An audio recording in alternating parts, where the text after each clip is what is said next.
you so much for joining us, sir. Much appreciated. We'll check in with you again soon. Stay alert. Next up, Israel will open its airspace for departing flights beginning this Sunday, according to a statement from the country's transport minister. This move comes after a temporary closure due to escalating security concerns.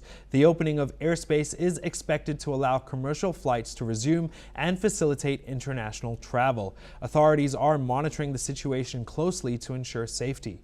The reopening of airspace is seen as a positive step towards normalization, allowing both citizens and tourists to resume their travel plans.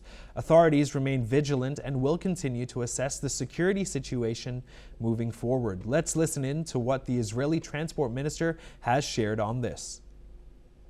טוב, לפני מספר דקות סיימנו הערכת מצב כאן ברשות שדות התעופה. הבוקר קיבלנו את הנוסעים הראשונים שהגיעו ארצה באמצעות חברות התעופה הישראליות. כפי שאמרתי, סיימנו הערכת המצב. במהלך הערכת המצב קיבלנו החלטה לפתוח את השמיים החל מיום ראשון לטיסות יוצאות, כל זאת כמובן בכפוף למציאות הביטחונית. נעדכן אתכם במהלך היום. And now joining us again is retired Colonel Sanjit Sirohi, international relations and defense expert, joining us live from New Delhi. Sir, what do you make of this essential airport reopening? Do you believe that this is the right time for tourists and civilians alike to start moving and traveling to other countries? Or should people stay put? What are your thoughts, please? If the Israelis have decided to open the airspace, that means they are confident enough that they will be able to make sure that there is no interference from the Iran as far as the missiles and drones are concerned.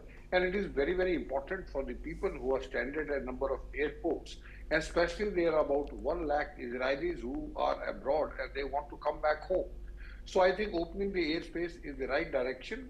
And it is the good decision because it will not only tell everyone that things are not all that bad, and there'll be optimism everywhere, and the way the stock markets are going down, this will have some positive sentiments, and this is going to help the tourists who are stranded at a number of airports. So I think it is a very, very good indication, and it is a positive sign as far as the Israeli government decision to open the airspace is concerned.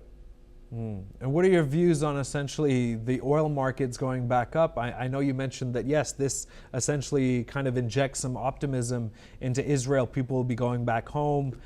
But as far as the markets are concerned, what are your thoughts on how that will bounce back? Do you believe that Iran will continue to block the Strait of Hormuz?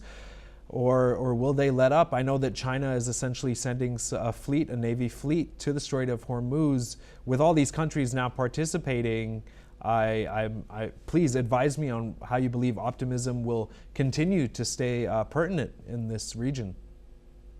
Look, first of all, as I said, that this opening of airspace is one indication that things are going to improve in near future. Number two, China has decided to send their envoy to Middle East to discuss the negotiation, because if you see, if the Strait of Hormuz remains closed for so long, then it is the China who is going to be the main loser in that, and including India also. So the Chinese and the Indian government, they are speaking to their counterparts in the Middle East, trying to normalize the situation so that at least Strait of Hormuz is open, so that the 20% of the oil which flows through Strait of Hormuz to different countries, especially the South Asian countries like India, China, Japan, and other South Asian countries, I think it is very, very important. Otherwise, the way the prices of oils are going up in the last 2-3 days, there is going to be energy crisis. And energy crisis in China and India is going to have very, very long-term effects. So I think it is very, very important that firstly, the war should stop, and secondly, in case the war is not stopped, then at least Strait of Hormuz should be opened, especially for the oil tankers and the energy cargo ships which are moving to and fro. So I think once this Strait of Hormuz is opened and the Iranian government agrees to that, then I think the stock markets will ultimately start rising and the things will come back to the normal. Perfect. Please stay with us, sir. We'll be right back with you. Next up, Italian Prime Minister Giorgia Meloni has announced that Italy will send air defense assistance to Gulf countries hit by Iranian strikes launched in retaliation for U.S.-Israeli attacks. However, the defense minister Guido Crosetto has said that Italy would send, along with France, Spain, and the Netherlands, naval assets to defend EU member Cyprus in coming days. Let's listen into what Guido Crosetto had to say. Per quanto riguarda Cipro e la possibilità di un invio di un aiuto navale a Cipro, voglio citare l'articolo 7. Qualora uno Stato membro subisca un'aggressione armata sul suo territorio, gli altri membri sono tenuti a prestargli aiuto e assistenza con tutti i mezzi di loro possesso, in conformità con l'articolo 51 della Carta delle Nazioni Unite. Ciò non pregiudica il carattere specifico della politica di sicurezza e difesa di qualunque Stato membro. Questo è il motivo per cui con Spagna, Francia, Olanda, noi nei prossimi giorni manderemo degli assetti navali. And now joining us again live is retired Colonel Sanjit Sirohi, international relations and defense expert, joining us from New Delhi.